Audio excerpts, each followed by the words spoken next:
Hello mga Mimasor! Another day, another mini vlog! So, for today's video, nag-aayos nga pala ako dyan ng mga gamit ni Naya at ni Minchoy. Inihiwalay ko na yung mga maliliit nilang damit na hindi na magagamit sa mga pwede pa. At sa mga gantong pagkakataon na mapapasenti ka ng malala. At makakarelate siya ng mga nanay na katulad ko. Biruin mo no, ang bilis lang talaga ng panahon. Yung dating karga mo lang, ngayon ang liliit na ng mga damit. Kaya nga sabi nila, habang bata pa sila, sulitin mo. Kasi paglaki nila, iba na ang mundo nila. Hindi na ikaw ang mundo nila.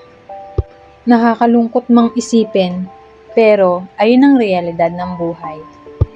Kaya nga habang bata pa sila, sulitin natin ang bawat pagkakataon, bawat oras, bawat panahon.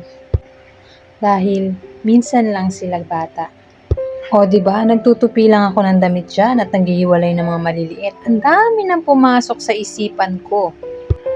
Kaya sinasabi ko sa inyo, huwag kayo magtutupi sa madaling araw habang tulog silang lahat. Kasi ang dami nyong maiisip, ang dami nyong marirealize. Pero kasi diba, ito yung mga oras na parang may peace of mind ka.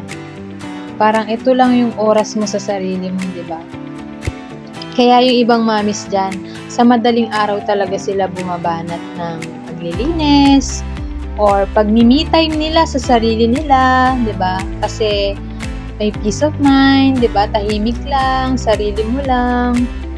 Kaya sa mga katulad kong mami, saludo ako sa mga patuloy na lumalaban sa buhay. Naging MMK ang peg ko dito. Charis! Yun lang, babush! Mwah!